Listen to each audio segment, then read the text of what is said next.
Fala pessoal, Ariel aqui. Espero que todos estejam bem. Bom, dessa vez o case 8, trazendo aqui, vai ser na área da saúde e com os dados assim que são de uma competição, dados do Kaggle, eu vou mostrar aqui de onde eu peguei.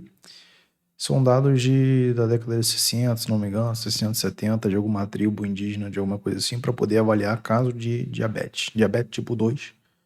Então, é aquela que não é exatamente o fator genético, sempre tem genética ali que influencia, não sou exatamente dessa área para falar com muita propriedade sobre isso, mas é uma diabetes que você acaba desenvolvendo com um cuidado muito ruim ali da sua saúde ali. Hábitos alimentares, sedentarismo, coisas nesse sentido. E também a ideia é demonstrar o uso de ensembles. Aqui, ensembles, para quem não conhece, já cheguei a abordar alguns detalhes sobre isso aqui no passado. Só um detalhe aqui. Tá, só para ver se o tamanho tá certinho na tela aqui. Eu tô olhando o OBS, tô ajeitando aqui. Mas qual a ideia? Se não me engano, é uma palavra francesa que significa conjunto. Conjunto você literalmente trabalhar junto. Então, já falei em alguns outros vídeos aí, já cheguei a abordar algumas coisas nesse sentido, algumas práticas. E costumo usar muito o Random Forest ali, que assim, Random Forest atende muito bem, a maior parte dos casos. É um modelo simples também. E eu costumo falar assim, já cheguei a falar por alto ali, que na verdade é uma combinação de árvores de decisão. Então eu pensei o quê? Vou trazer a Decision Tree aqui. No caso, a árvore que é implementada no Decision Tree, se não me engano, é a ID3. Tem tipos de árvores diferentes, ok? Mas o Scikit-Learn usa essa ID3. E tem peculiaridades diferentes, tem uma coisa ou outra que muda, tem, mas aí é muito mais pro campo da matemática mesmo ali, de como que isso foi feito, mas não vou saber dizer exatamente cada detalhe. Eu cheguei a fazer isso, eu tinha que fazer conta disso antigamente, mas assim, o algoritmo está pronto e não precisa se preocupar com que tipo de árvore está usando. É bom saber assim, a origem, como é que foi construído ali, beleza, mas se houver necessidade, geralmente os projetos são voltados para entregar resultado rápido e não tem muito foco para olhar isso ali por baixo dos panos, mas vou tentar trazer mais detalhes futuramente.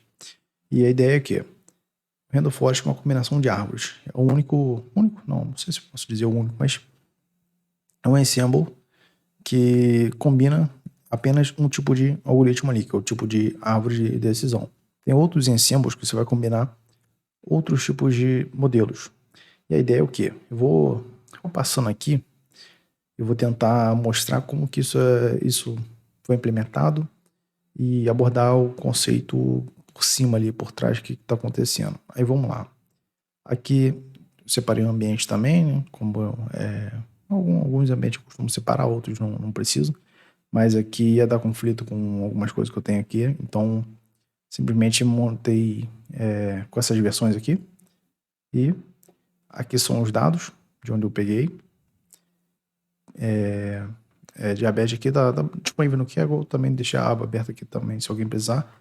E também tem um artigo de referência, que é um artigo que eu peguei para dar uma luz, que muita coisa às vezes eu não conheço. Então vejo, pesquiso, vejo artigos, aí um artigo puxa outro, aí leio outro, vou vendo referências, aí nessas que eu vou vendo referências eu encontro muita coisa interessante. Muitas vezes a gente não tem aquele conhecimento, a gente precisa obter de alguma forma. Então, é artigo, é livro, vídeo, que seja, e a ideia é essa. Deixa eu pegar aqui, ó, deixa eu ter na janelinha.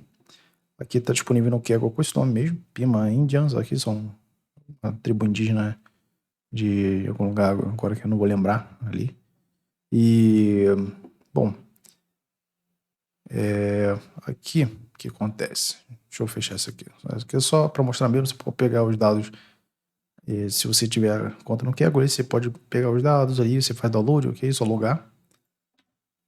E aqui é o artigo que eu falei, que é a questão de... O que acontece? Foi um método usado, se não me engano, no hospital indiano, alguma coisa assim, pegou para usar um exemplo desse, como é que poderia tratar. Mas eu achei interessante os métodos que usaram, métodos ali, metodologias que foram usados, é isso que eu foquei. Vou mostrar aqui.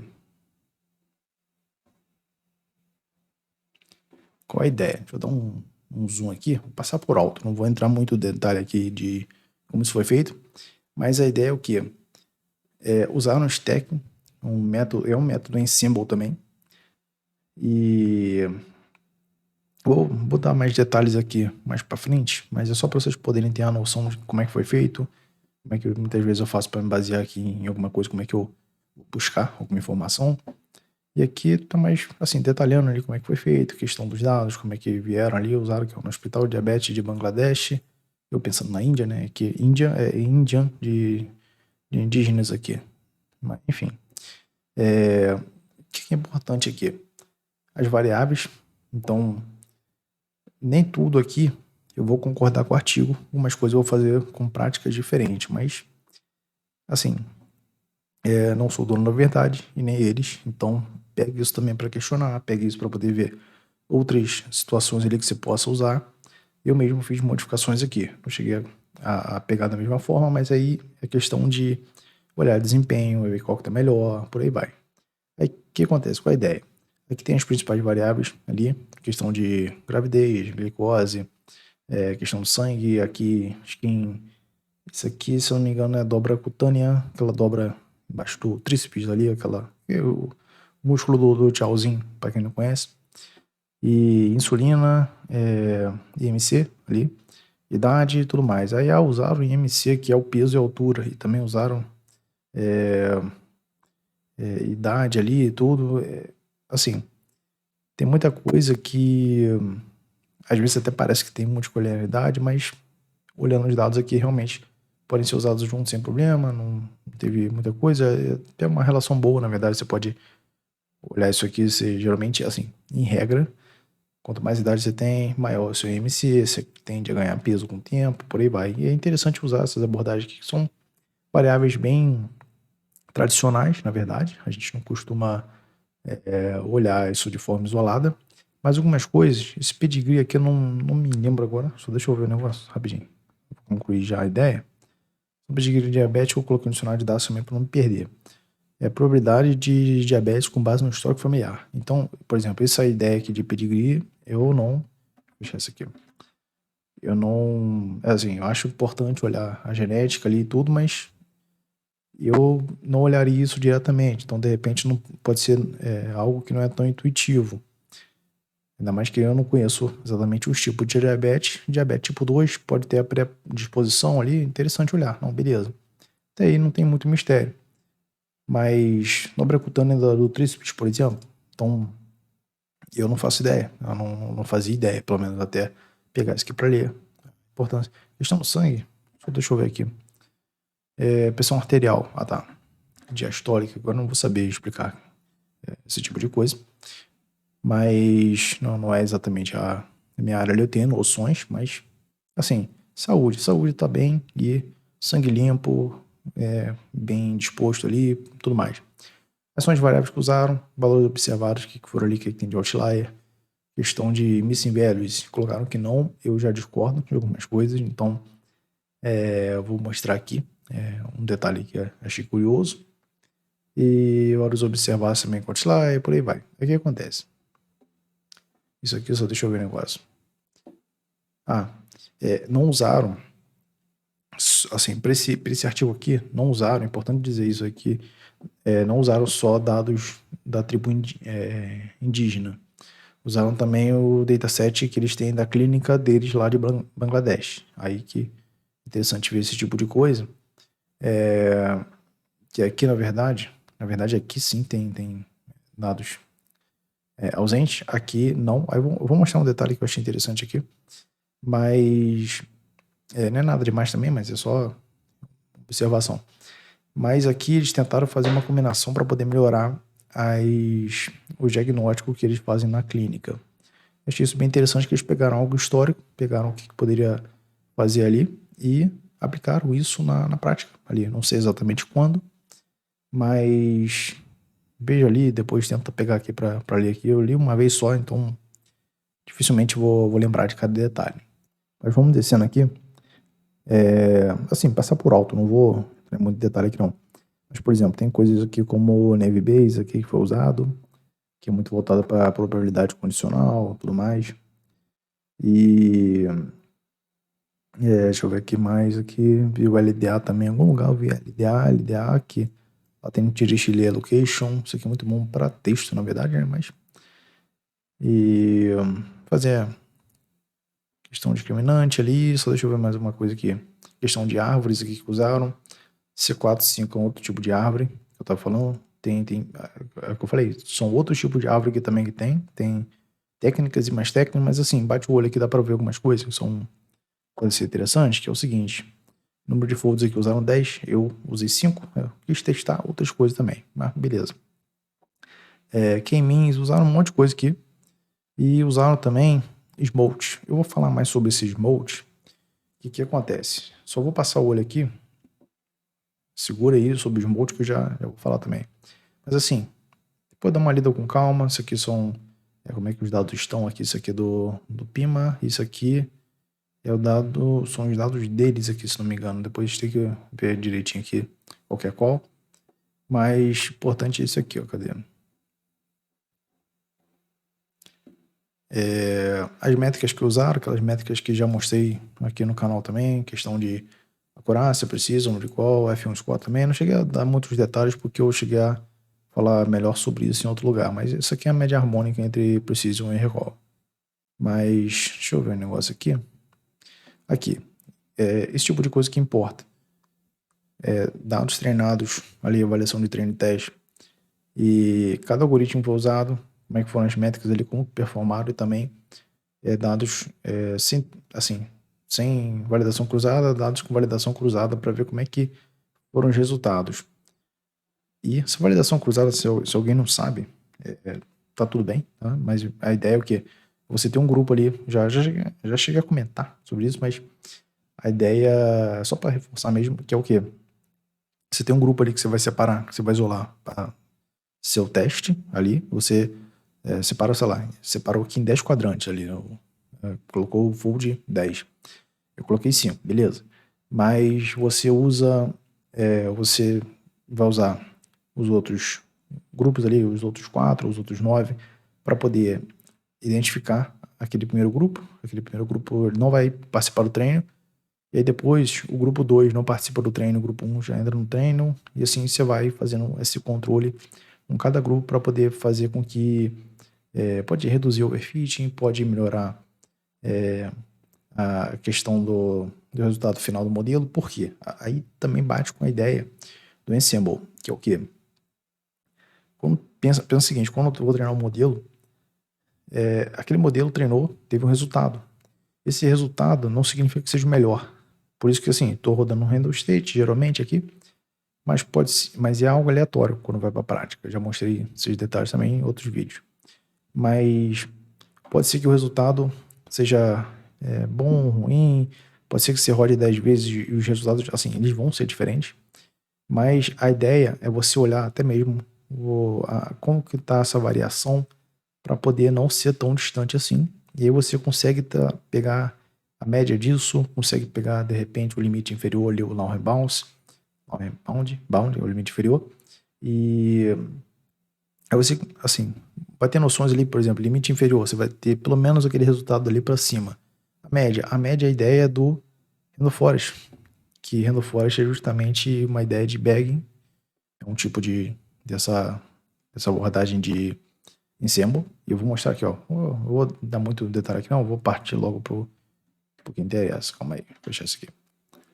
E, assim, Random Forest tem uma ideia desse bagging que vai pegar várias árvores, vai ver como é que tá o desempenho e vai pegar a média dessas árvores. Tem uma ideia de boosting também. Boosting pensa o seguinte, só para separar aqui as ideias, eu vou mostrar aqui mais para frente. Mas o boost, qual é a ideia? Você teve um modelo, treinou, errou, aí você coloca um outro modelo por cima, você pega aquele erro do modelo anterior e você aprende para não cometer aquele erro de novo. E você vai sempre tentando fazer esse tipo de melhoria. Então ali tem o XG Boost, tem o Lite GBM, tem outros ali também que você tem essa pegada. Tem voting também, aí tem tipo de voting, que é questão de voto ali, se é hard, se não é. Tem alguma diferença. Mas não estou trazendo para cá, então não vou detalhar muito. E tem um stacking eu usei. Aqui foi o principal que eu usei. vou mostrar como é que ficou. E primeiro eu vou só dar uma passada geral aqui nos dados, que a ideia era essa, mas assim, mostrar qual foi a referência que eu tive e mostrar os dados. Aqui são dicionário de dados ali que eu peguei, os links vão estar aqui disponíveis depois para vocês poderem ver. Quantidade dessa minha amostra ali, 768. E outcome aqui é o resultado que eu estou buscando. Vou até mostrar um gráfico aqui. E a ideia é o quê? Aqui não doença ali, não diabetes e diabetes, no caso. Aí você vê o seguinte, estão desbalanceadas. E a ideia dos Bolt que eu tinha falado ali é que você tem questões de... Tem várias formas de abordar isso aqui. Eu posso simplesmente fazer um undersampling ou oversampling aqui, que é questão de reduzir minha amostra aqui, por exemplo, pegar essa aqui, que é a classe majoritária, reduzir ali, fazer um undersampling, reduzir e equilibrar, simplesmente dar um corte aqui, perco esses dados todos, equilibro, posso fazer um oversampling dessa aqui, simplesmente vai buscar um padrão que tenha ali, assim, um padrão que tem aqui dentro dessa classe, e aí vai gerar dados fictícios para poder equilibrar isso aí vai ficar 50-50 ali mais ou menos. E também tem a ideia dos Molt, que ele vai fazer algo meio que balanceado, vai tentar reduzir, vai tentar aumentar ao mesmo tempo, ele vai tentar fazer algo, uma mescla entre isso aí, vai ver ali como é que fica essa ideia. Mas o que acontece? Tem muitas críticas que aqui eu posso acabar causando um overfit nos dados. Deixa eu tirar o mouse aqui da frente.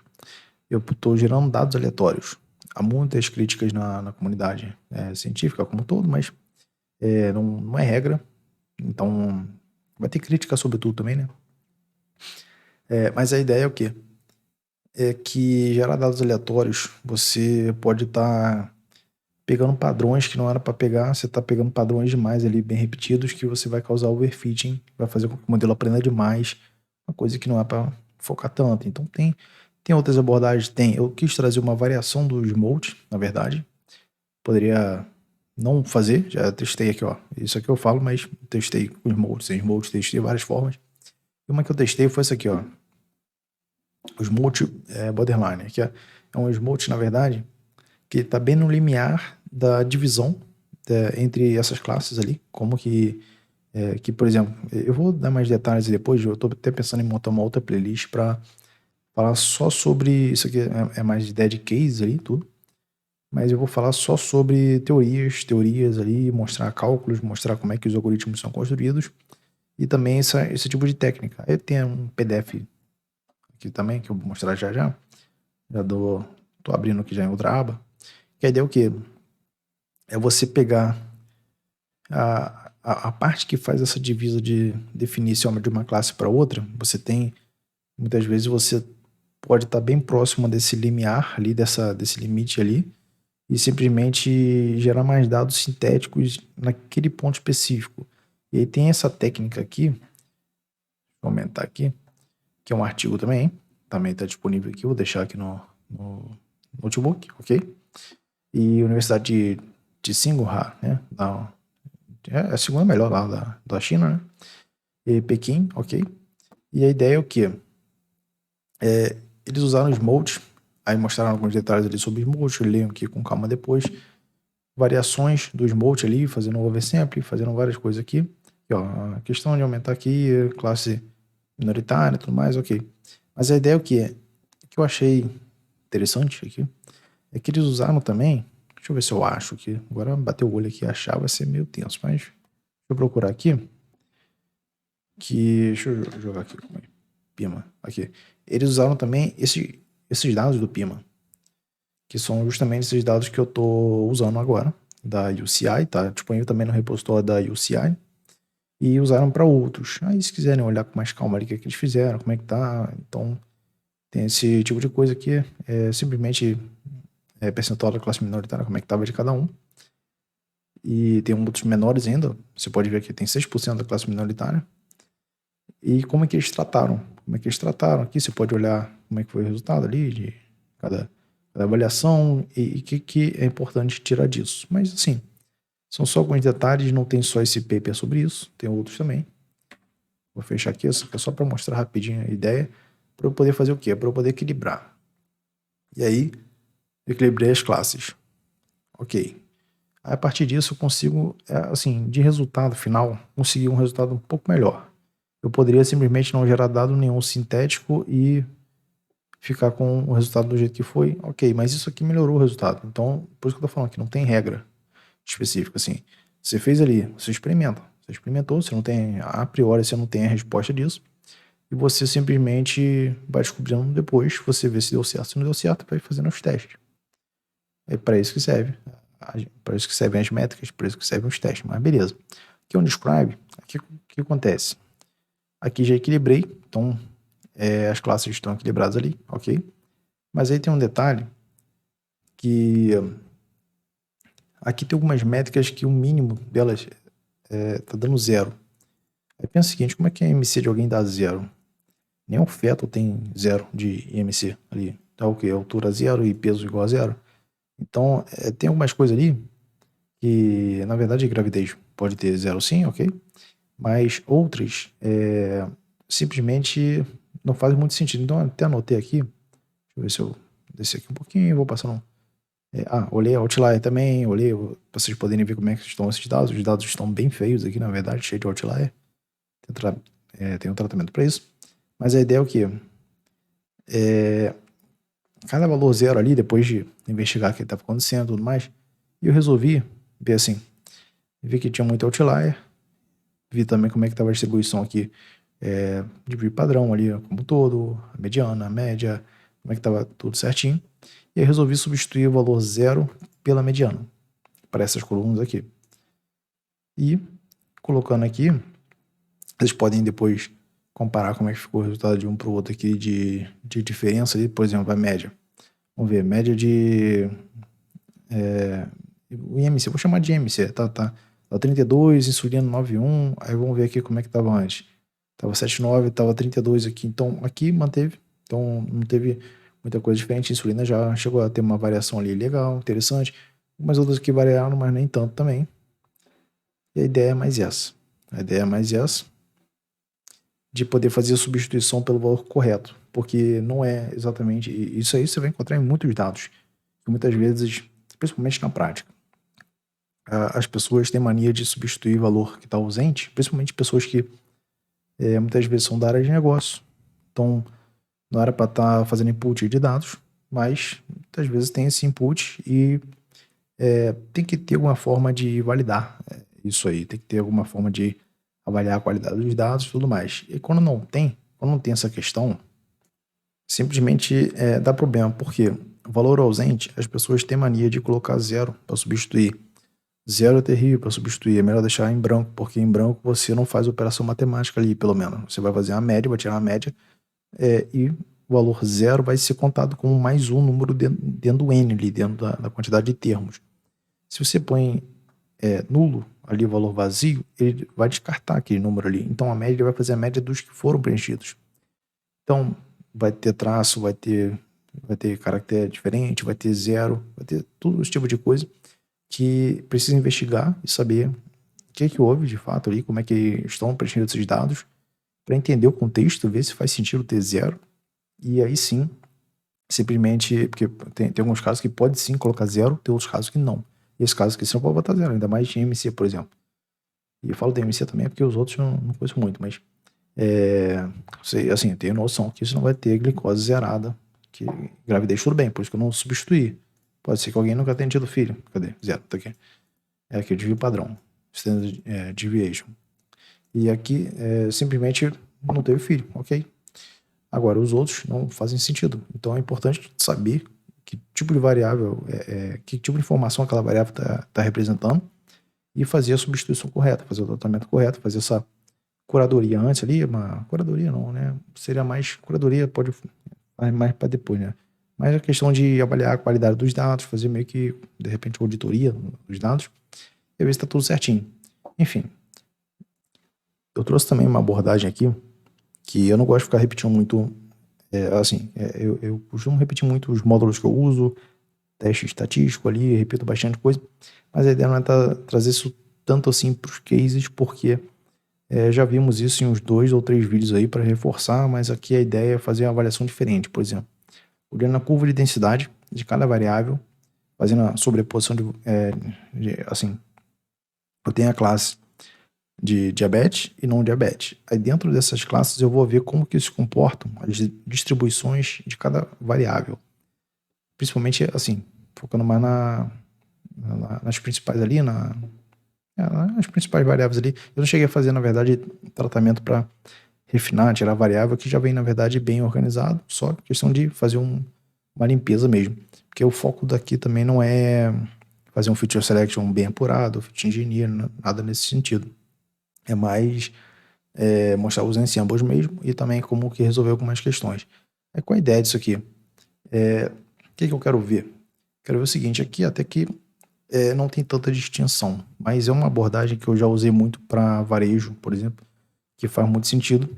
E eu quis trazer para cá também, para ver como se comportam e de repente dá para ver algumas coisas que possam levantar insights ou não. Aí, assim, eu teria que avaliar com uma área de negócio ali, com algum médico, alguma coisa assim, e eu não tenho esse contato, não tenho, porque foi caso exploratório, de coisa de competição, caso para explorar também. Mas qual a ideia aqui? Quando você tem curvas assim sobrepostas, assim, batendo o olho aqui também, você pode ver como é que tá a distribuição, um achatamento, por aí vai. Mas a ideia não é essa, a ideia é ver se as curvas são sobrepostas, tipo isso aqui. Deixa eu aumentar aqui, deixa eu dar um zoom melhor aqui. O pior que tô olhando o OBS aqui, tá assim, tá mais ou menos, ok. E a ideia é o quê? Ver se elas estão conseguindo ter essa divisão, se não estão tendo, se estão sobrepostas ou não. Por quê? Porque como eu até anotei aqui, exemplo, questão arterial, né, da blood pressure ali. Cadê? Onde que tá? Isso aqui. E elas estão sobrepostas.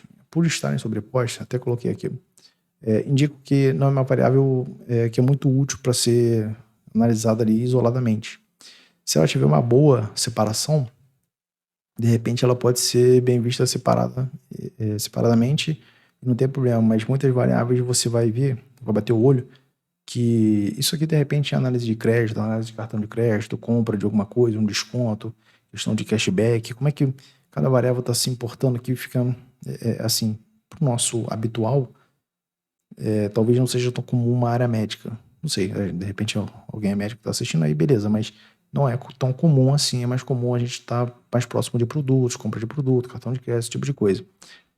Mas assim, a ideia aqui é ver se essas variáveis conseguem se explicar bem sozinhas ou se precisam de outras para poder ajudar em insights ali. E fazer outras avaliações, fazer outros testes. Assim, é mais observações e exploração mesmo, porque simplesmente queria ver se tinha essa diferença ou não. Eu achei interessante trazer essa abordagem, da mesma forma que eu costumo trazer se tem multicolinialidade ou não, que é a ideia de olhar um correlograma, olhar alguma coisa assim. Aqui não tem muita relação aqui, não está uma relação muito forte, não tem problema com nada assim nesse sentido. Dá para ver que tem algumas coisas assim, por exemplo, questão da dobra do tríceps ali que eu falei, o braço ali, o músculo do tchauzinho, né? Tem uma relação aqui direta com o IMC, então quando maior o IMC, maior essa dobra do braço ali, mas assim, não é uma relação forte, não tem nenhuma variável aqui que está tendo um problema ali de representar mais a mesma informação em variáveis diferentes, não tem esse problema não. Olhei também a questão do fator de inflação aqui da variância aqui, como é que estão. Também não tive problemas aqui, estão boas aqui, não estão inflacionadas. E a ideia é o quê? Que, assim, aí fiz alguma remoção aqui de outlier também, deixa eu tirar um pouco o zoom aqui. Remoção de outlier, esses scripts aqui de função já trouxe em outros lugares também, em outros vídeos. Como é que ficaram ali, quantas linhas foram removidas, aí eu posso fazer isso para cada coluna aqui, fazer um tratamento bem apurado. Mas a ideia é poder enxugar um pouco isso, porque muitas vezes você vai pegar os dados e vem assim, beleza, eu quero enxugar um pouco isso, vamos reduzir isso aí, ver como é que fica aqui. Tá, aqui é a mesma escala, tá? A escala não mudou, simplesmente mudou aqui a questão da distribuição que ia até que é 800 e pouco, 900, de repente, não sei. E aqui já reduziu bastante. Então, é tirar aqueles valores muito extremos que podem atrapalhar os dados. E a ideia aqui também, lembra aquele modelo OLS que eu tinha mostrado na regressão linear? Então, aqui, por ser classificação, o R2 não vai ficar uma coisa muito boa. Então eu trouxe o Logit. O Logit, na verdade, eu vi que de 0,2 a 0,4 o ajuste pode ser considerado bom. Já pode ser considerado bom porque o modelo logístico ali já pega isso bem.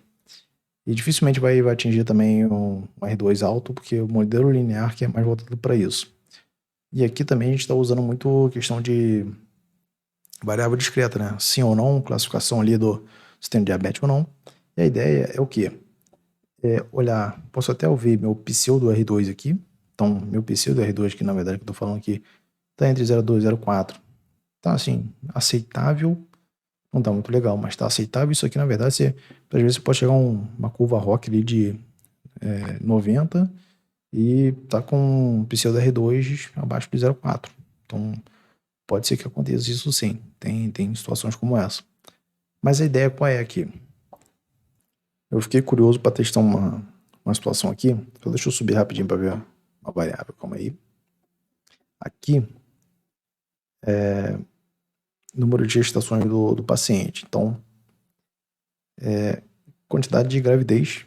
Gravidezes é o plural? Gravidez eu acho que tá. Português tem essa coisa, né? Quanto mais feio mais você tá próximo do correto. Mas beleza. Acredito que seja isso sim. Mas o que acontece? Aqui, deixa eu descer aqui. O que eu quero avaliar, vou dar uma enxugada aqui. O que eu quero avaliar puxei todas as variáveis aqui, puxei ali, beleza, vi isso, queria poder ver se juntando tudo ali eu tinha uma explicação boa ou não, ok. Mas qual é o foco?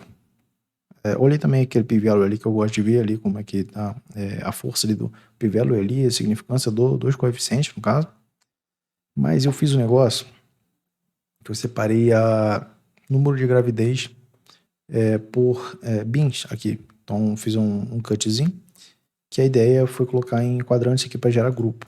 Esse grupo aqui, na verdade, gravidez tem um número ali, é numérico, beleza, mas não é um numérico contínuo. É algo categórico. Então, quantidade de gravidez ali, separei em grupo. Então, não tem gravidez, teve uma ou duas, 3, 5, 6, 7 e mais de 11. Tem uns aqui que chegaram a 17 gravidezes. Isso eu acho que tá certo, sim, tá? Se qualquer coisa me corrige, mas tenho quase certeza que é isso.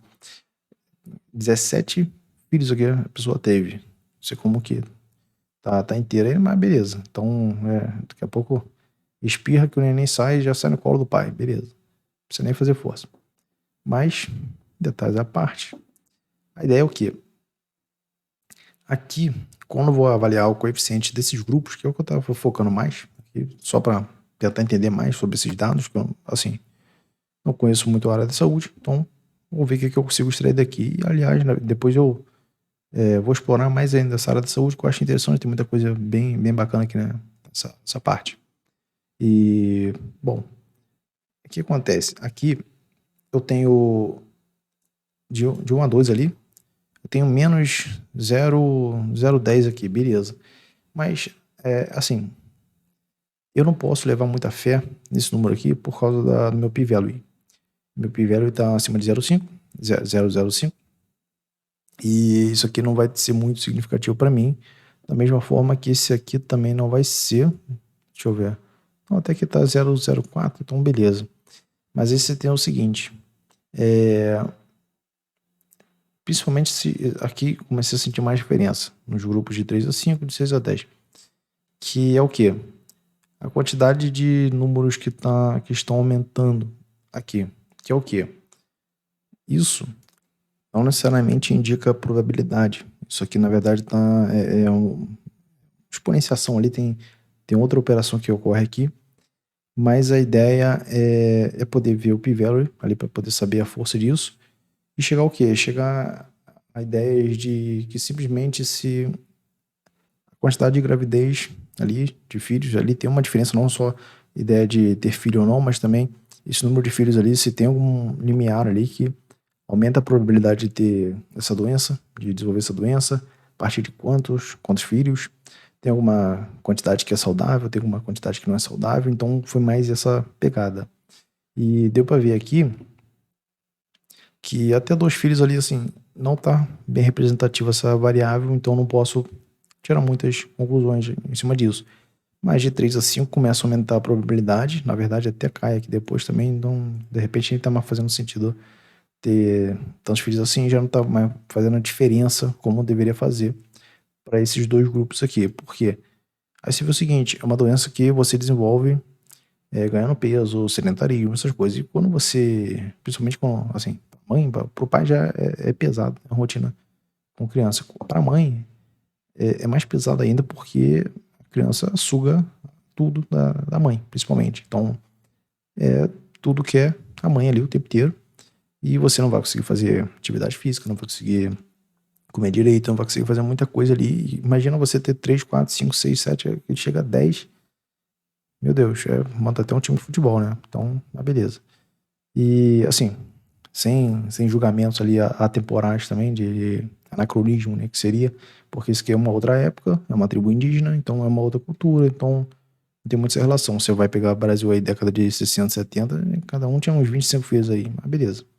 E aí, a ideia também trouxe até essa função aqui que eu tinha executado mais cedo, só para poder mostrar rapidinho, que é a função que, na verdade, você põe no valor de aquele ezinho ali, exponencial desse valor aqui, para poder saber a probabilidade, se quiser chegar em mais detalhes assim, que é o quê? Pensa o seguinte, tá passando de 2 aqui. 1 seria o valor neutro ali, então você tem um valor neutro que você não tem, você simplesmente não tem diferença ali no seu grupo, tá abaixo de 1 você teve algo significativo que, assim, referente a qual grupo, né? A não ter filhos, então grupo 0. Aí isso aqui em relação ao grupo 0, tá aumentando a chance em ter em 11%, mais o 1 aqui não é só 11%, tem mais de 100% ali, mais o 11, então mais de 100% de chance de você desenvolver essa doença. Seria mais ou menos essa interpretação, não é exatamente isso, mas seria mais essa lógica. Aí você pode fazer outros testes aqui, mas eu só coloquei para poder ter noção de onde que eu consigo chegar na probabilidade disso, que isso aqui na verdade está voltado mais para, de repente, chances, de repente sim, né? Então, seria mais essa ideia que está mais relacionada a odds, ali, log de odds, algo assim. E, enfim, a significância ali também, então, questão de quais grupos são mais significantes, separei aqui também, você pode ver pelo PIB ali de cada um, olha como é que ficou. E vamos para a construção do modelo aqui, do primeiro modelo aqui, na verdade, né? Vou descer aqui, peraí. Bom, aqui é importante destacar só um ponto que eu acho que não sei se já conhecem a padronização ali, não cheguei a abordar, mas detalhe de como que é feita a conta ali, não cheguei a mostrar ainda, mas isso trago depois em outros detalhes, em outros vídeos. Aqui o importante, assim, é realizar a separação principal aqui, né? Que essa ordem importa, né? Que eu acabo muitas vezes eu acabo passando direto e não explico nos mínimos detalhes. Mas a ideia é o quê? Treinamento e teste tem que vir, assim, essa divisão precisa vir antes do Fit Transformer. Ali para você padronizar os dados ali e tudo mais. E você pode ver que, assim, para treino, eu uso o Fit Transformer, para teste, eu uso só o Transformer. Isso aqui é simplesmente para não deixar vazar, evitar meu data leakage ali, meu vazamento de dados, para não deixar vazar padrão de dados ali de treino para passar isso para teste. Porque senão ele vai capturar a média, capturar algumas peculiaridades ali dos dados e vai achar que está performando bem, mas não vai estar performando bem quando colocar em produção, quando chegarem dados novos, porque simplesmente ele teve vazamento de dados na hora do treinamento. Então, por isso que é preciso separar bem isso aqui. Você separa os dados antes, feed transforma, treino, só transforma para teste. E simplesmente para poder organizar isso. Assim, vazamento de dados ali, como é que seria na prática? Seria, tenta pegar um exemplo de alguma coisa assim, cartão de crédito, que a gente costuma usar bastante aí, então a gente tenta trazer esses exemplos assim para o nosso cotidiano também, que a ideia é que você tem dados ali de cartão de crédito ali, vamos supor que você tenha esteja fazendo uma simulação de crédito para alguém, alguma coisa assim, fazer um modelo ali para ver se a pessoa vai abandonar o cartão, se não vai, se vai abandonar a conta do banco de repente, eu não sei. E a ideia é o quê? Seria meio que um churn, né? Isso aí. E a ideia é simplesmente ver se de repente vale a pena ofertar algum produto, algum serviço, alguma coisa assim. Você pode fazer diversas análises diferentes. Então, vamos supor que você tenha várias colunas ali, questão de gasto, questão de se tem dependente ou não tem, quanto de dependente, de repente, não sei, se tem algumas variáveis ali. Então, vamos supor que você quer ofertar, na verdade, um cartão Black para essa pessoa. E aí, vamos supor que dentro das colunas ali, que você vai ter clientes ali que já vão ter cartão Black, cliente que não tem. Mas aí você precisa capturar o padrão dos dados do padrão dos dados históricos para poder treinar esse modelo e oferecer um cartão novo ali. Isso aí, assim, poderia ser empréstimo, poderia ser um monte de coisa. Aí vamos supor que uma das colunas seja ali gasto no cartão Black, por exemplo. Então, coluna cartão Black, se a pessoa tem... assim, você quer... Vou tentar simplificar aqui, que na minha cabeça às vezes tá uma forma simples, às vezes não tá na sua cabeça, eu não sei, às vezes eu posso acabar confundindo você. Mas a ideia é o quê? Seu target ali seria cartão Black, vamos focar nisso. Vou oferecer esse cartão, sim ou não, você vai pegar o histórico, ok. Só que vamos supor que uma dessas variáveis ali seja o gasto que a pessoa teve no cartão Black. Aí, ué, como é que vai ter o gasto no cartão Black se ainda estou oferecendo? Pois é, pode ser que alguns clientes já tenham esse cartão e essa coluna esteja sendo passada num treino também. Então seria um vazamento de dados, porque aí o modelo ia aprender muito bem com essa coluna, porque todo mundo que tivesse um gasto teria também um cartão Black. Então ele vai decorar, ele não vai aprender, ele não vai conseguir buscar um padrão, ele vai tentar decorar aquilo, porque toda vez que ocorrer de aquela coluna estar preenchido, for acima de 0, automaticamente ele vai colocar cartão Black. E os que não tiverem, ele não vai colocar. Então, seria um overfitting, seria um vazamento, seria mais essa ideia. E aqui, não é exatamente a mesma coisa, mas a ideia é essa de você ter esse vazamento do padrão dos dados para o teste. E não é para ter isso, então tem que saber filtrar muito bem.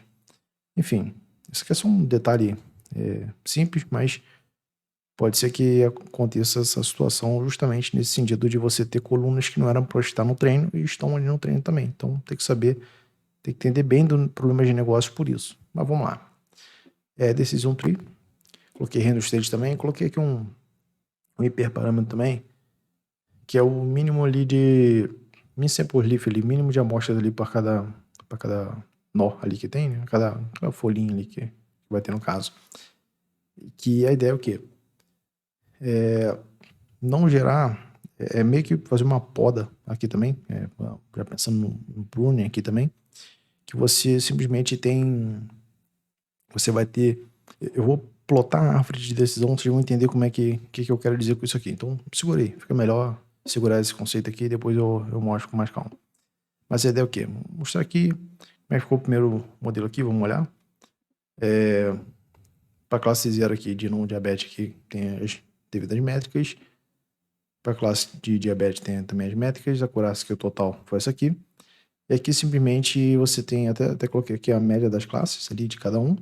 E você tem também ponderado. Então, você vai, muitas vezes está desbalanceado, então você vai ter essa média ponderada também. Aqui embaixo tem a Confusion Metrics aqui, que já usei, esse mesmo script aqui eu usei em outro canto, então mesma coisa. Só para ver como é que estão os resultados aqui, ali, focando mais na acurácia, mas poderia olhar, até mesmo questão de casos de saúde, poderia olhar muito o F1 Score aqui também. Quando eu falei do Precision do Recall, eu aqui, quando eu penso em F1 Score, aqui eu estou pensando em algo que, assim, o impacto vamos supor que, assim, principalmente caso de saúde, assim, uma doença, vamos supor que você tenha que tomar insulina se você tiver doença. Então, diagnosticou errado, imagina, diagnosticou alguém errado, e vai fazer a pessoa tomar insulina. Vai ter algum efeito colateral no organismo. E aí a pessoa também pode acontecer de não ter a diabetes e, assim, de ter a diabetes e diagnosticar errado também. Então a gente está pensando nos dois tipos de erro ali. Erro de tem, simplesmente, primeira situação, não tem, e eu digo que tem, está tomando insulina para conter isso. E o outro erro é que tem, eu errei, não, eu falando que não tem, e não dou insulina. Os dois têm efeitos bem desastrosos. Então, para equilibrar isso, para fazer essa média harmônica ali, eu uso o F1 Score para poder equilibrar isso. Mas eu posso olhar muito bem a acurácia também, que é uma forma de acertos ali em geral no meu modelo. Enfim, vai depender de cada caso, isso aí é discutido com a área de negócio também. Aí, validação cruzada que eu botei com 5 aqui, Cross Validation, aquilo que eu falei do grupo de controle, aqui como que foi o score de cada um aqui, pensando mais na média ali, que eu tenho da minha métrica ali da acurácia, ali, o principal. E a ideia é o quê? Divido também, para ver se tá tendo muita variação ou não. E aqui eu poderia, de repente, pegar o mínimo aqui, poderia pegar meu lower bound aqui, simplesmente pensar, sei lá, de repente 65% aqui. De repente eu poderia me basear nesse aqui, que foi o pior, sim. Mas eu sei que o modelo, que acontece? Quando eu treino o modelo, eu vou ter algo aleatório. E esse modelo muitas vezes vai acertar mais, vai errar mais, acertar mais, a acurácia vai mudando. Às vezes vai ser melhor, às vezes vai ser pior. Se eu pegar a média, vamos supor que eu pegue a média, usei aquele modelo ali e pegou a média. Será que aquilo ali representa muito bem o que eu quero? Será que tá com uma confiança legal? Ou será que se eu pegar, por exemplo, o pior caso ali, 65%, de repente eu tenho mais uma confiança ali de que posso chegar para o paciente, olha, você tem pelo menos 65% de chance de não ter essa doença, isso, aquilo. Aí, assim, para casos bem precisos, de repente isso aqui pode usar um limite inferior. E de repente você quer ter de forma mais conservadora, você quer ter uma decisão mais assertiva ali, de mais confiança, né, digamos assim. E aqui a gente tem também uma busca dos melhores hiperparâmetros. E o que acontece? Peguei os principais ali de uma árvore de decisão. Estou usando o mesmo model aqui também. Deixa eu só botar aqui, ó. Esse model aqui, esse mesmo model que eu estou usando aqui em cima. Calma aí. Deixa eu subir. Esse mesmo model que eu estou usando aqui é o mesmo model que está ali embaixo. Então, o que acontece? Procurando os melhores hiperparâmetros aqui, ele encontrou o critério de entropia e MaxDef aqui, a profundidade ali, como é que eu vou fazer. Min Samples Leaf ele botou 10, eu tinha colocado 20, então ele vai fazendo alguns ajustes para poder tentar melhorar um pouco meus resultados. Vamos ver aqui, ó. Foi para 78 e não significa que exatamente vai ser melhor sempre. Tem que ver os dados de teste, né? Então, aqui eu tô olhando o treino, tô vendo se faz sentido ou não. Aí, na verdade, nem sei quando ficou em 80, ok. Aqui ficou 78, tá? Caiu um pouco isso, aquilo, então, porque simplesmente tá fazendo validação cruzada, tá fazendo outras tratativas aqui também, tá pegando uma confiança maior aqui. Que eu usei aqui, ó, Cross Validation 5, ok? E qual é a ideia aqui? Aqui, eu tava falando da árvore, aqueles critérios de árvore ali, Min Sample Leaf e tudo. Simplesmente, deixa eu tentar dar um zoom maior aqui. Não sei se consigo aumentar essa imagem aqui, deixa eu tentar ver aqui. Não sei se fica legal na tela. Calma aí, show. Calma aí. Tá, confia em mim quando eu falar os números aqui, porque ficou pequeno até pra mim. Ah, beleza. 80% aqui também, não se preocupe muito com essa questão de acurácia aqui, que também o foco não é muito ficar olhando a métrica ali na unha. Mas a ideia é o quê? Tentar entender realmente o máximo de zoom que eu consigo. Mas beleza. A ideia é o quê? Eu aqui, se eu tiver assim, o mínimo que eu quero que eu tenha nas árvores aqui, na árvore, deixa eu ver, dos meus nós aqui, são 20 amostras. Essas amostras aqui em sample, que tem aqui em cima. Então o mínimo que tá chegando aqui é 20. Se eu não fizer essa poda, ele simplesmente vai crescendo, a árvore vai crescendo mais ainda, vai descendo aqui, vai tendo mais coisa. E o que acontece? Eu vou capturar até mesmo ruídos que eu não quero capturar para o meu modelo. Porque a ideia do modelo aqui é fazer algo bem generalista. A ideia do modelo de Machine Learning é generalizar. Não é ser um modelo super especialista ali em aprender aquele... Assim, é porque muita gente pode acabar confundindo. Como é que eu posso dizer isso? Ele não é geral, não é uma AGI. Vou até abordar esse assunto no outro vídeo depois com mais calma. ele vai focar um problema específico, ok, mas ele não é especialista, ele é generalista, um problema específico que ele vai resolver, mas de forma generalista, porque se você se especializar demais, ele acaba decorando os dados e não aprende. Eu não quero decorar, senão dá overfitting, pode ser que dê um underfit também, de não aprender tão bem e tudo, mas geralmente dá um overfitting de aprender demais, e aí ele vai...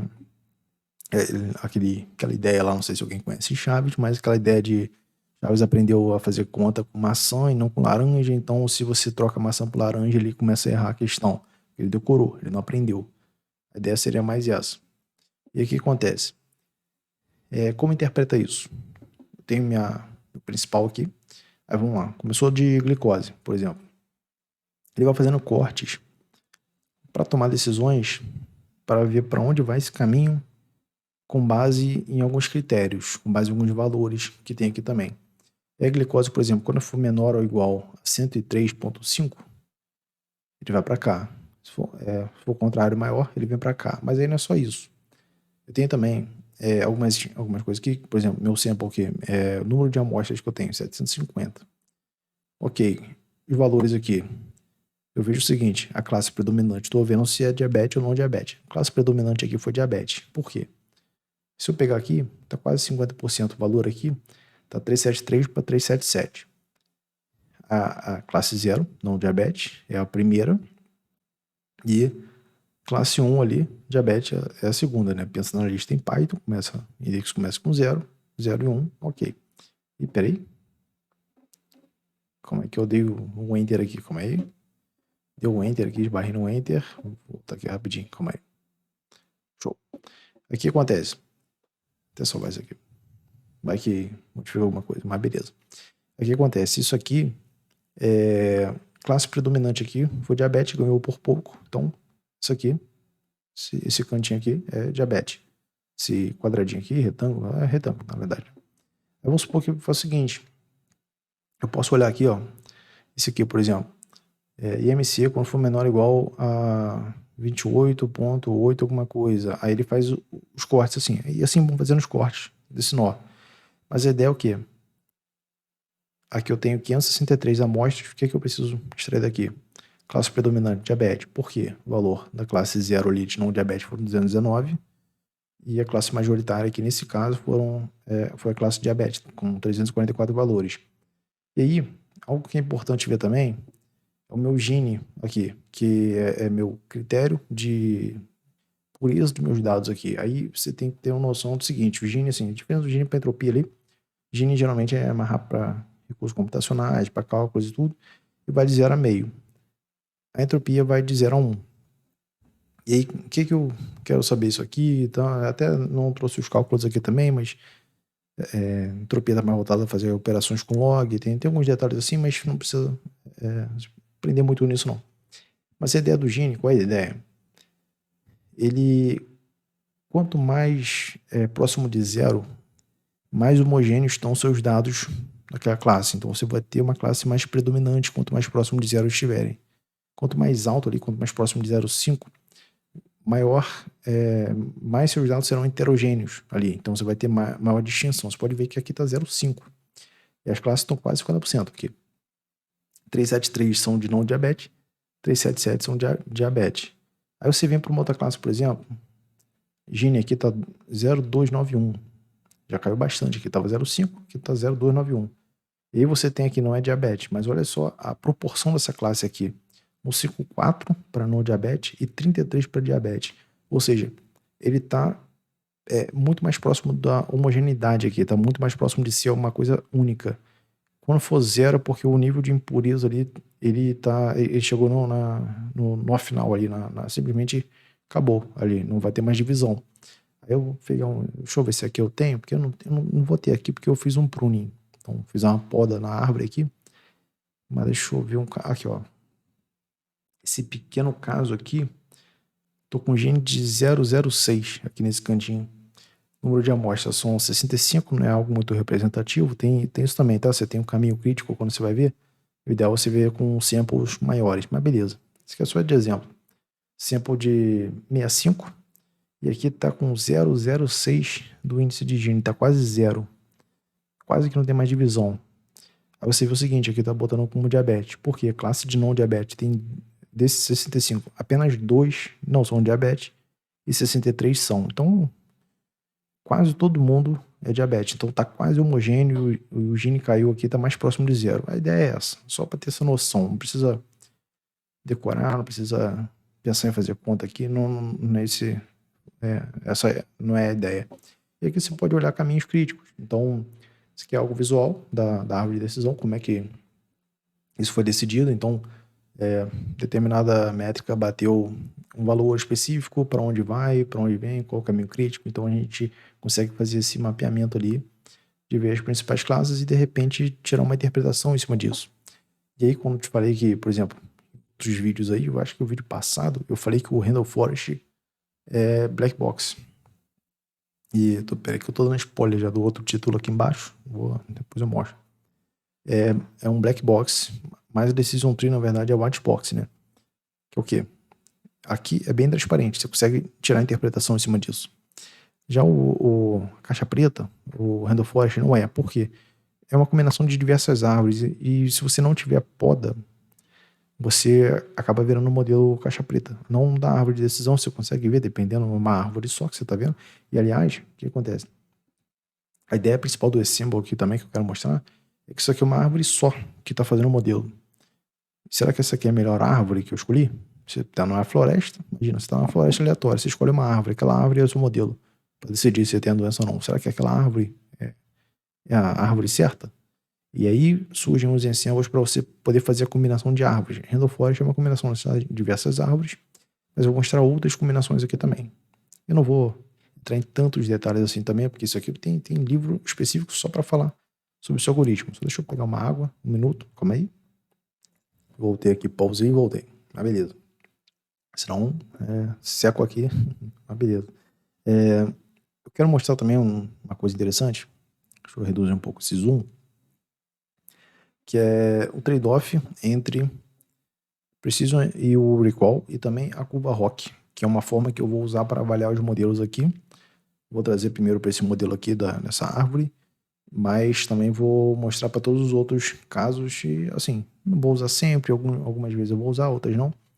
E deixei para mostrar mais detalhes aqui nesse vídeo. E o que acontece? Aqui,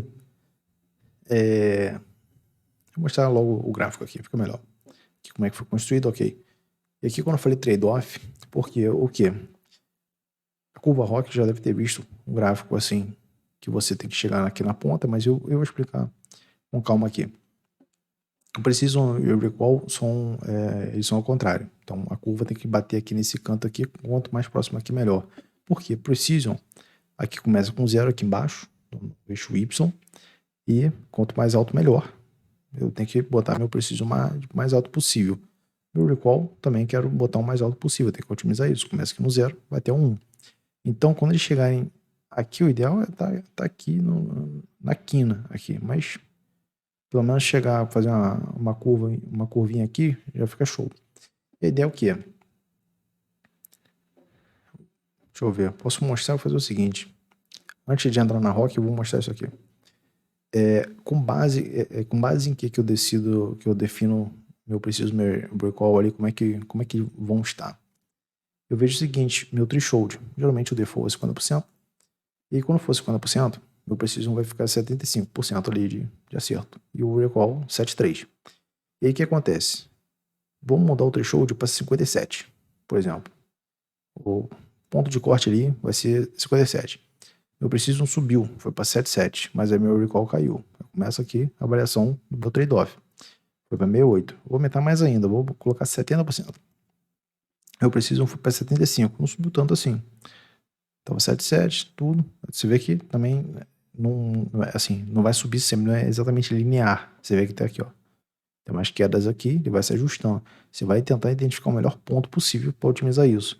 Foi para 75, caiu, mas deixa eu ver um exemplo aqui, ó. Foi para 80, o threshold de 80.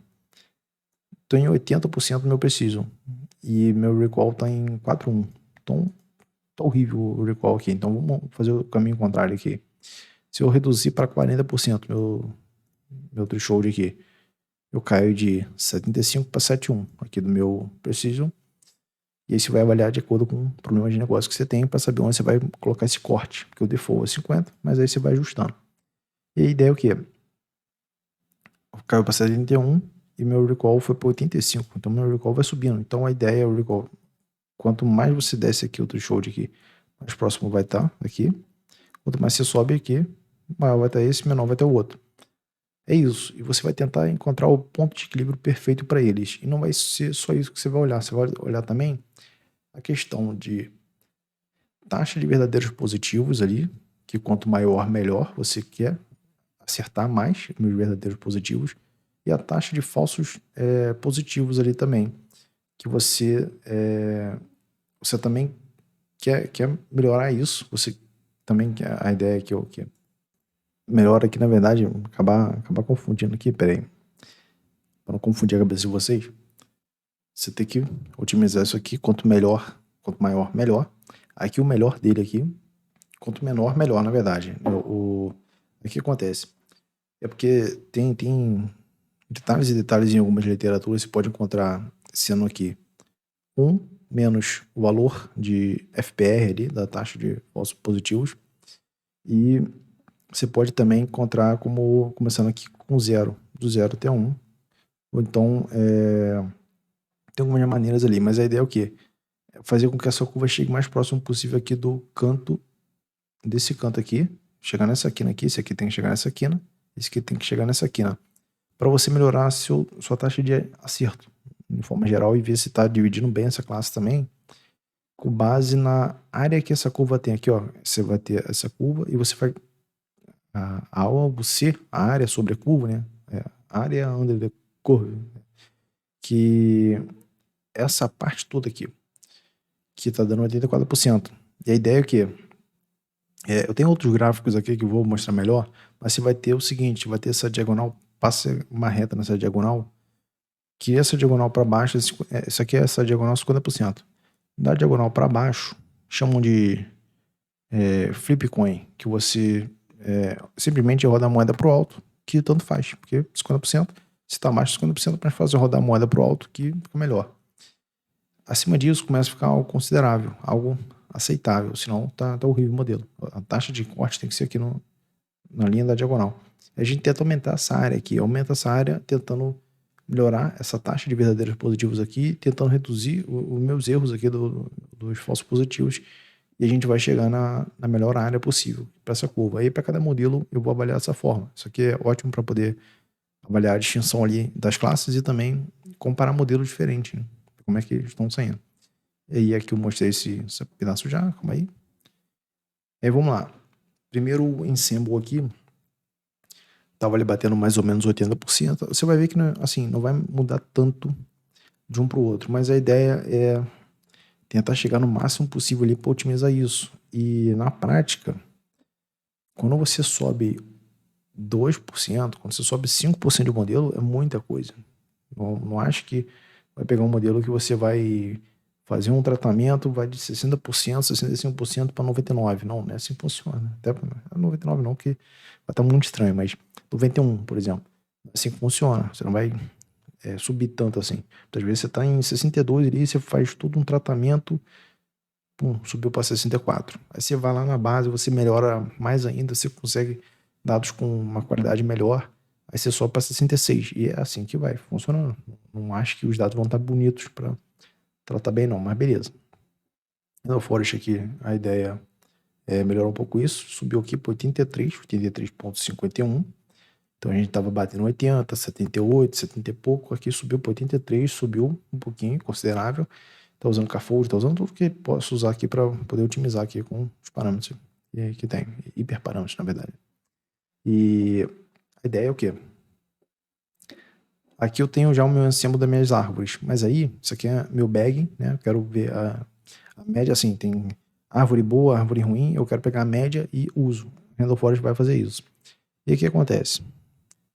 Future Import isso aqui também, que eu estava olhando outras coisas de variáveis ali para ver quais poderiam ser mais importantes, mas acabei não descartando nenhuma e mantive todas. Só para poder ter uma noção também. Mas vamos lá. Aqui, comecei a fazer algumas modificações para poder comparar, para ver se meu Randall Forest ali, que é o meu modelo mais simples e mais leve ali de rodar ali, assim, na maior parte dos casos, para poder comparar com outros modelos. Aí tem modelos aqui que são modelos como o LGBM, que eu falei, o XGBoost, que fazem ideia de boosting, que eles vão aprendendo com modelos anteriores e melhorando mais isso. Tem uma ideia também, eu não queria trazer exatamente para cá agora, isso aqui tem, mas assim, isso aqui é o SVM para classificação, né? O SVC. O SVM, ele na verdade tem uma matemática muito bonita por trás, que ele faz e na verdade suporte vector machine. Ele cria vetores de suporte ali, ele cria hiperplanos, que muitas vezes, não sei se vocês já viram alguma imagem, deixa eu ver se eu consigo pegar um exemplo aqui, só para ilustrar, deixa eu ver, SVM aqui. SVM, eu quero mostrar essa imagem aqui, ó.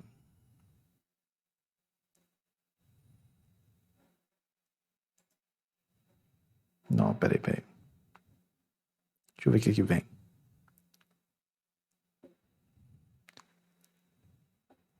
Deixa eu ver, tem um exemplo clássico que ajuda a mostrar muito bem isso aqui, só para poder ter noção.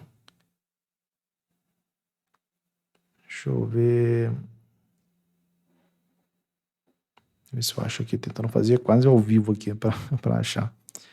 Isso aqui me ajuda. Deixa eu subir aqui, vou abrir outra parte aqui. Qual a ideia aqui, na verdade? Quando você está plotando isso em 2D, a ideia é essa, na verdade, eu queria mostrar um outro exemplo melhor. Mas quando você está vendo isso em 2D, muitas vezes você não consegue ver essa divisão muito bem. Deixa eu ver se eu consigo melhor aqui. Não vou ter gráfico aqui. Deixa eu ver. Hiperplanos aqui. Hiperplanos.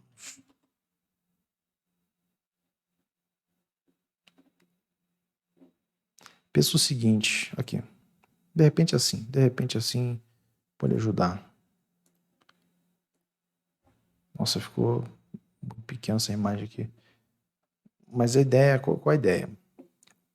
Eu vou explicar porque não é exatamente essa imagem que eu quero mostrar, isso aqui não vai representar muito bem o que eu quero. Mas pensa o seguinte, você tem ali, já tá até passando coisa da Melius aqui para cashback, isso, fecha isso aqui, agora não. E não uso não, tá? Então, até baixei aqui para ver se vale a pena, mas não, tá horrível ali, então, beleza. E qual a ideia? Você tem, vou pegar aqui mesmo.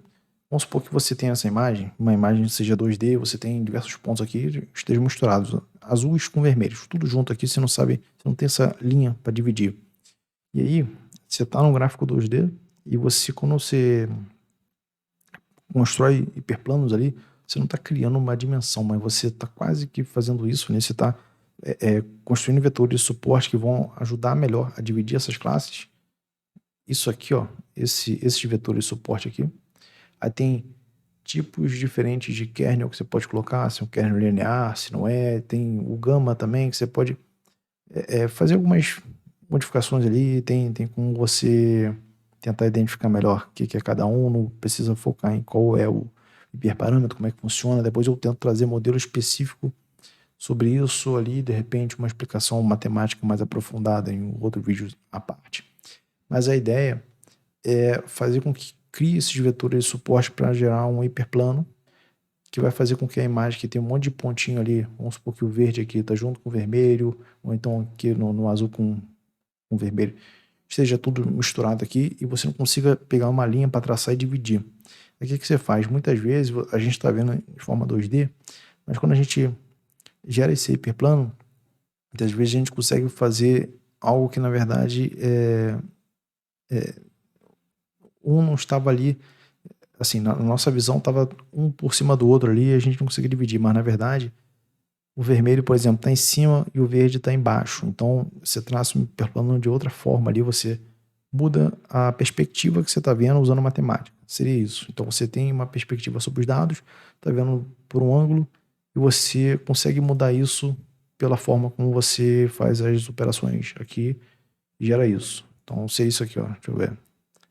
Tá olhando mais ou menos assim, aí você divide assim melhor. Então, depois eu procuro esse exemplo e afio mais um pouco isso, senão pode ficar confuso. Mas a ideia é o quê?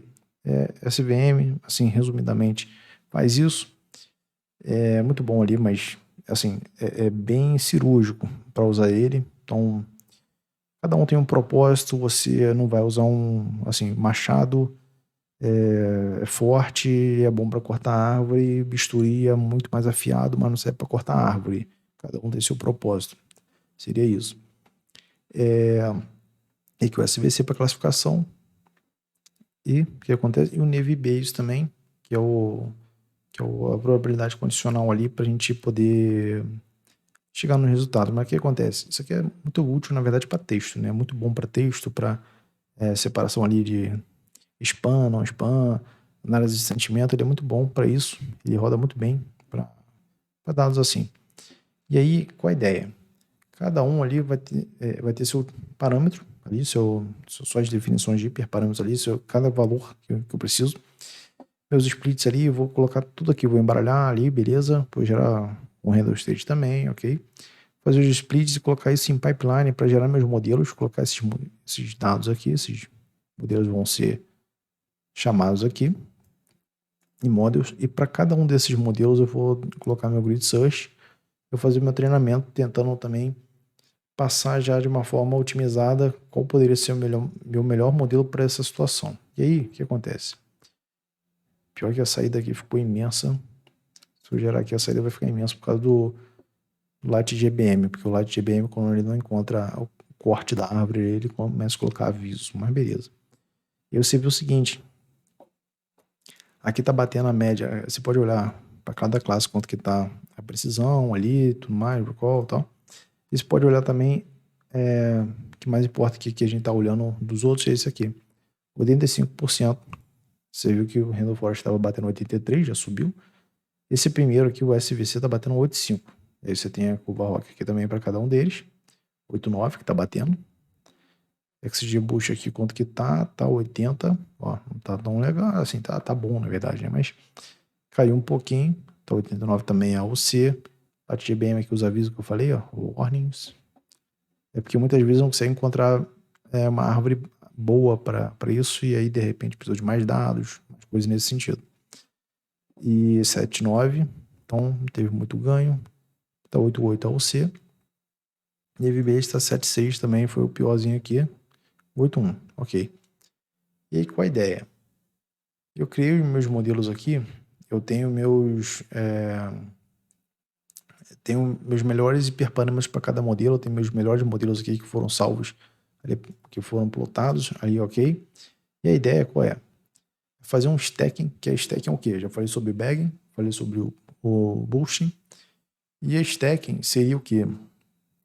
Seria você encontrar um modelo específico ali, vamos supor, você vai estudar ali, sei lá, fazer a prova na escola, faculdade ali, vai chamar alguém muito bom para matemática, outro muito bom para história, outro muito bom para português. Você junta todo mundo e depois disso você forma a sua opinião para poder fazer as questões e você vai com base nos melhores ali, fazendo stacking disso.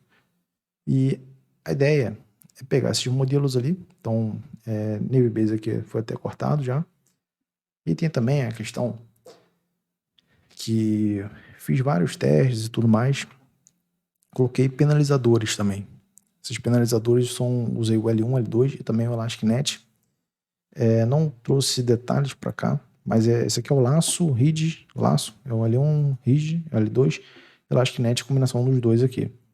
Que a ideia é ver se consigo encontrar melhor. Aí posso usar isso até para fazer seleção de variáveis também, tá? Então, posso usar isso aí em outra abordagem, de repente, não pensei em case assim, não precisei, né, por enquanto. Mas, assim, já usei em outros casos, mas acabei não tendo isso aqui. E a ideia é o quê? É penalizar. Você lembra que as classes estavam desbalanceadas? De repente, o peso pode mudar de acordo com a classe. E aí, para poder penalizar melhor ali, assim, um tá aprendendo demais, outro tá aprendendo menos, como que eu faço esses pênaltis ali para simplesmente balancear isso e ter os melhores aprendizados, mostrar quando que, ó, você tá errando demais aqui, volta, então você vai penalizar o modelo e pensa numa ideia de exatamente reinforcement learning, mas penso numa ideia de aprendizado por reforço também, mesmo não sendo aprendizado por reforço. Aí tem algumas questões aqui de como que usa cada um deles, que eu estou fazendo o quê? Estou pegando todos aqueles modelos que foram passados ali para simplesmente fazer com que um ajude o outro. Então, vou usar o Random Forest, SVC e o XG Boost Classifier aqui, que foram meus melhores modelos. Eu não usei o Navy Base, o LightGBM também não estava muito legal, podia testar. Eu vou fazer um stack com regressão logística. Por quê? Porque foi uma ideia que eu vi no paper, por isso que é importante ver o que eles estão fazendo, como é que fazem ali, cada coisa. Eu achei interessante essa ideia. Eu posso fazer esse meu stacking com base na regressão logística, mas depois fazer a junção de todos os outros modelos aqui para poder me ajudar e ter um resultado melhor. Ah, não subiu tanto, mas assim, resultado a ideia é ir melhorando aos poucos, mas fui fazendo testes assim, o máximo que eu consegui bater aqui foi 8,5. Então, de repente, consigo mais modelos, consigo outras coisas aqui, consigo mais dados, consigo fazer outros testes aqui mais massivos e aí, de repente, melhoro isso. Eu fiz também com redes neurais, isso aqui é mais para, assim, pensa nessa ideia para poder saber o que é um ensemble e também para poder tentar ver o que você pode melhorar mais disso. Que não pense que só um modelo aqui criou e tá rodando, tá legal e pronto. Não. Você vai tentando outras coisas, vai vendo aqui. E, aliás, dá para testar vários outros hiperparâmetros aqui também. Isso aqui esse é o limite, né? Mas tem um tempo para a gente fazer entregas, então tive que acelerar um pouco aqui também. Não, assim, não para esse caso aqui, que é um caso de competição e tudo mais. É um caso que, na verdade, já está disponível um bom tempo, né? Não é uma competição que aconteceu agora. Mas mesmo assim, muitas vezes é tempo para gravar vídeo também e ver o que eu consigo trazer. E a ideia é essa. Aqui tem redes neurais também. Mas para vocês poderem ver que dá para fazer. Dropout aqui é simplesmente para poder meio que fazer uma poda ali, não deixar o modelo aprender demais também, tudo mais. Você tem, para cada um deles eu tenho alguns modelos aqui também. Cada modelo, isso aqui é um modelo. Aqui é o modelo 1, modelo 2, cada um desses aqui é um modelo. E o que acontece? Cada um deles vai ter uma quantidade de camadas, vai ter uma ali. Eu estou usando a função de ativação ReLU. Eu poderia usar outras também, como usei Sigmoid também, então posso. Aí o que acontece? Eu penso também em fazer depois vídeo específico só para falar sobre redes neurais, detalhar mais aqui, ver sem pressa. De repente uma playlist só sobre isso, eu não sei. Assim, coisas futuras aí que eu estou pensando. Tem muita coisa, são muitos assuntos aqui, muitos algoritmos e tem muita coisa para explorar. E a ideia é essa, pegar aqui 3 modelos, eu poderia pegar 50, não sei, poderia treinar, pegar muito mais aqui e fazer isso para poder tentar ter os melhores resultados também, mas vamos ver como é que ficaram. Aqui, vamos lá, resultado. Aqui também a ideia de fazer meio que uns técnicos também, meio que um ajudar um outro. Tá aqui o resultado. 8,2. Ah, foi pior do que o outro ali? Sim, tem peculiaridades de cada algoritmo. E qual a ideia aqui? Deixa eu voltar aqui rapidinho. Meus dados, deixa eu ver se a gente tem memória, calma aí. Deixa eu rodar aqui. 938. Eram 700 e pouco, mas alguns 200 e pouco ali foram mais ou menos 200 foram gerados de forma artificial, ok? E o que acontece? São poucos dados. Isso aqui são poucos dados, na verdade. A ideia era fazer com que tivessem mais dados e também foi até a proposta que o Hospital de Bangladesh usou. Então, os resultados que eles tiveram foram com base nisso aqui, junto com a base de dados deles, e tiveram resultados um pouquinho melhores que isso aqui. Fiz algumas modificações para fazer testes, mas não consegui bater o que tinha no paper deles. E a ideia era essa aqui, era explorar para eu fazer o meu teste também. E o que acontece? Redes neurais aqui, elas são muito boas para dados, geralmente dados um pouco diferentes aqui, dados não exatamente, não que não sejam tabulares, mas dados num outro formato ali, tipo imagem, texto. E aqui ele não pegou tão bem quanto essa. Não que isso aqui esteja fraco também para bater, né? mas não tanto quanto essa regressão logística aqui, que foi mais forte. E assim, faça modificações, brinque aí, testem várias outras coisas, testem mudar, de repente, tirar o smooth, colocar só a regularização ali, que você pode fazer, outros hiperparâmetros, outros modelos aqui, façam vários testes aqui para ver o que dá para fazer. E a ideia é essa, para vocês poderem ter a noção também que um modelo só não vai resolver tudo, você precisa fazer a combinação de vários modelos, muitas vezes vai ajudar, vai ser mais simples, por isso que muitas vezes eu uso o Random Forest, que ele já atende muito bem. E aí eu fiz o Random Forest junto com o SVC, que foi um pouquinho melhor, mas o XGBoost também, eu juntei tudo aqui, coloquei numa regressão logística para retornar o que eu preciso. Regressão logística também é ótimo para poder, é um modelo de classificação, na verdade, apesar de ter esse nome de regressão, porque ele retorna classes ali, algo binário, mas com base em probabilidade. Depois eu posso trazer mais exemplos sobre isso também. Mas assim, foi o melhor ali. Regionalize aqui meio para testar, mas dá para mudar muita coisa aqui também. Dá para adicionar muitas camadas ali, bom, tá muita coisa mesmo.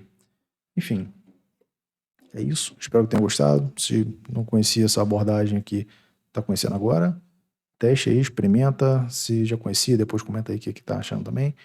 E eu vou salvar aqui, ó. Vou salvar, vou subir daqui a pouco pro GitHub também. Vou subir aqui, vou gravando aqui tentando acelerar bastante coisa aqui para poder dar tempo de gravar os vídeos certinho também e tentar não deixar passar algum detalhe, né? Mas, assim, ficou com alguma dúvida, com alguma coisa, coloca mensagem no comentário aí, pergunta, pode perguntar sem medo. Pode me chamar também, tem um Instagram também de dados aí, depois você escreve aí, vai lá na procura, tá? Depois eu pego o link também, eu ponho junto com a descrição ali do vídeo, que eu acabo não colocando, acabo não esquecendo disso, mas coloquei Ariel Carvalho Dados, algo assim. Depois eu procuro e ponho o nome certinho, que eu também não lembro de cabeça não. Quase não uso também, mas beleza. E é isso. Então, quarta que vem tem mais um vídeo aí, vai ter o Case 9, depois Case 10, e a gente encerra a playlist, e tô pensando ainda o que eu posso trazer.